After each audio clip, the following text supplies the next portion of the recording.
ये एक सोची समझी साजिश है। मैं आपको ज़रा बैकग्राउंड बता दूं। 2001-2 में मोबाइल सही तरीके से इंट्रोड्यूस होना शुरू हो गए। हर घर में एक आध मोबाइल होता था।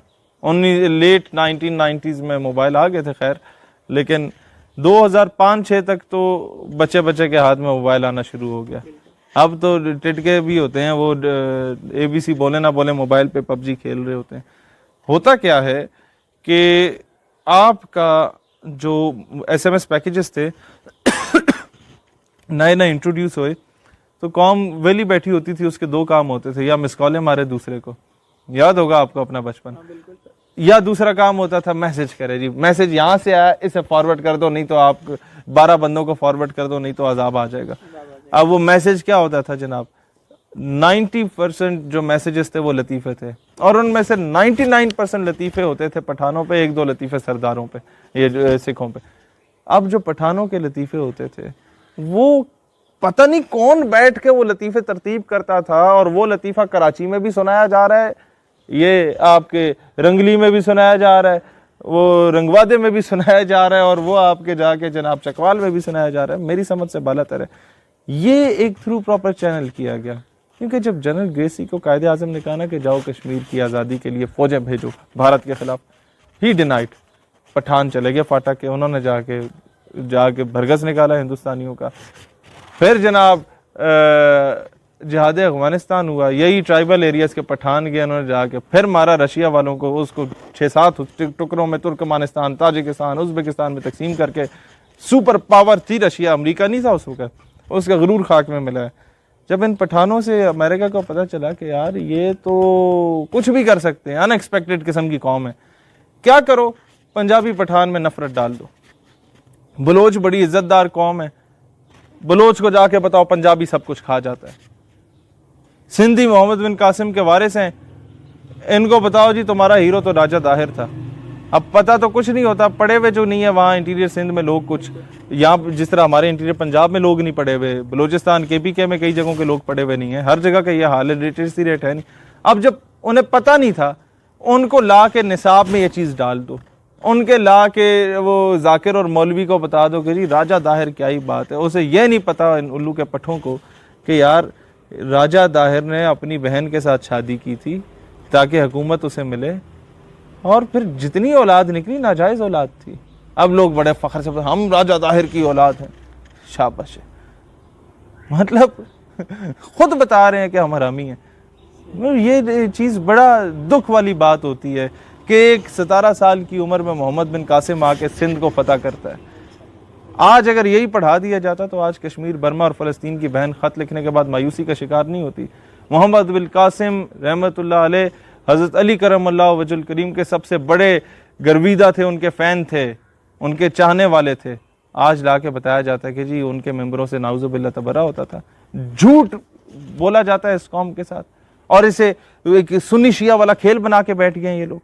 मुझे इस चीज़ पे दुख होता है कि तारीख़ हमारी तोड़ मरोड़ के हमारे सामने रख दी गई है। वजह यह कि हमें अपनी तारीख़ का नहीं पता। तालीमी इदारे में टीचर से बच्चा सवाल करता है ना कि सर ये केमिस्ट्री का क्वेश्चन मुझे समझ नहीं आया, तो वो उल्लू का पट्ठा बोलता है कि पुत्र ये उल्लू का पट्ठा इसलिए कह रहा हूँ, उस्ताज़ा का मैं बड़ा एहतराम करता हूँ, लेकिन बीच में कुछ ऐसे लोग हैं जो कि बच्चों का मुस्तकबिल नहीं कौम का मुस्तकबिल तबाह कर रहे हैं। जब उस केमिस्ट्री के प्रोफेसर से पूछा जाता है जी इस सवाल को समझा दें, तो वो कहता है पुत्र शाम को मेरी एकेडमी आ जाना, मैं समझा दूंगा।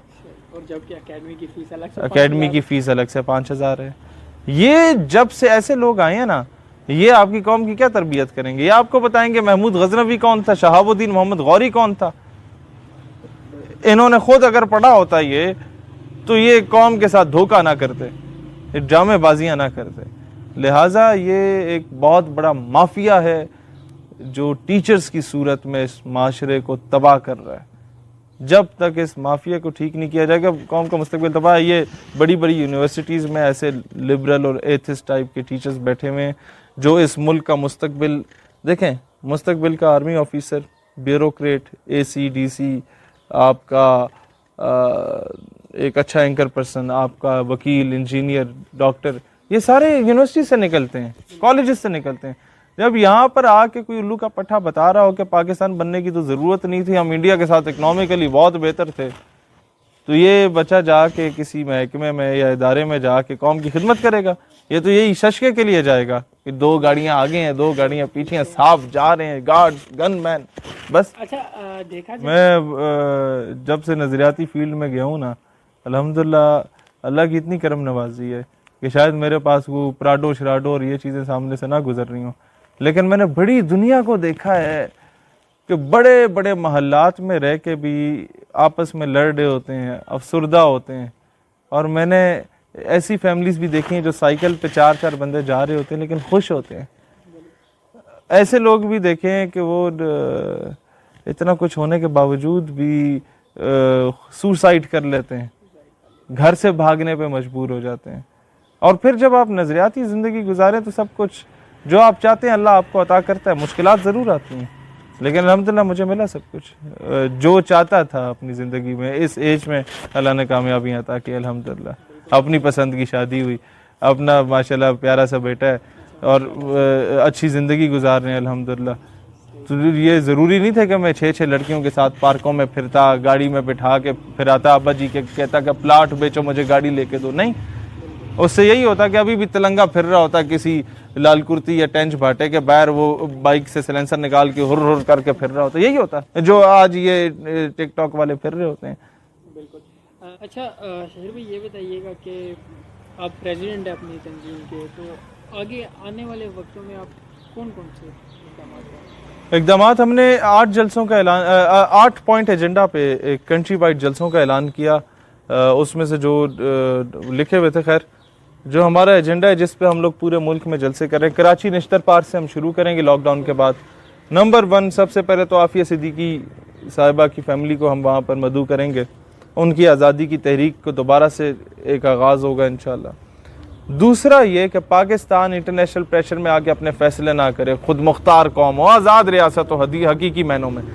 नंबर 3 आपका तालीमी निसाब में ये मिस्टर चिप्स और सिंड्रेला तो ये चीज़ें निकालो, ये मुस्तफ़ा कमाल अतातुर्क जो तुम लोगों ने बैठाया हुआ है उसको निकाल के तुम लोग गाजी अब्दुल हमीद पढ़ाओ, सल्तनत उस्मानिया पढ़ाओ, अर्तगल गाजी पढ़ा लो, उस्मान गाजी पढ़ा लो, जो आपके असल हीरोज़ हैं, जिन्होंने ला के अमेरिका की गोद में बैठ के जिन लोगों ने बेड़ा गर्क किया और कौमियत की बुनियाद पे मुसलमानों को तोड़ा, उनको पढ़ाने की ज़रूरत नहीं है।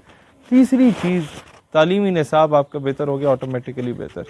उसके बाद हम लोगों का सबसे इम्पॉर्टेंट चीज़ ये होगी कि एक मैकेनिज़्म बनाया जाएगा पाकिस्तान को माशी तौर पे मुस्तहकम करने के लिए। आप कर्ज़े किस तरह उतार सकते हैं, आपका टैक्स का क्या तरीका होता है, उस पर प्रॉपर हमारी टीम काम कर रही है। हम हुकूमत को देंगे इंशाल्लाह ताला पूरा एक मैकेनिज़्म। शहीर भाई अपने जो नौजवान है अगर वो आपको ज्वाइन करना चाहते हैं तो उसके क्या तरीक़ेकार है? यूसुफ ज़ई साहब, एक दौर था हम लोगों ने मेंबरशिप कार्ड्स भी दिए, सर्टिफिकेट्स भी दिए, मेंबरशिप लिंक्स भी हैं, सारा कुछ हो रहा है। लेकिन एक चीज़ मैं पाकिस्तान की 22 करोड़ आवाम से कहना चाहता हूँ कि जो बंदा हमारे नज़रिए से मुत्तफ़िक है, आप हमारे मेंबर हैं। Card is just a formality. आप काम करें, अपने अपने शहरों में, अपने अपने यूनिवर्सिटीज़ और कॉलेजेस में तंजीम साजी करें, आपको खुली इजाज़त है। कोई पूछने वाला नहीं है आपसे कि जी ये क्यों किया और कैसे किया। नज़रिए का काम होना चाहिए बस।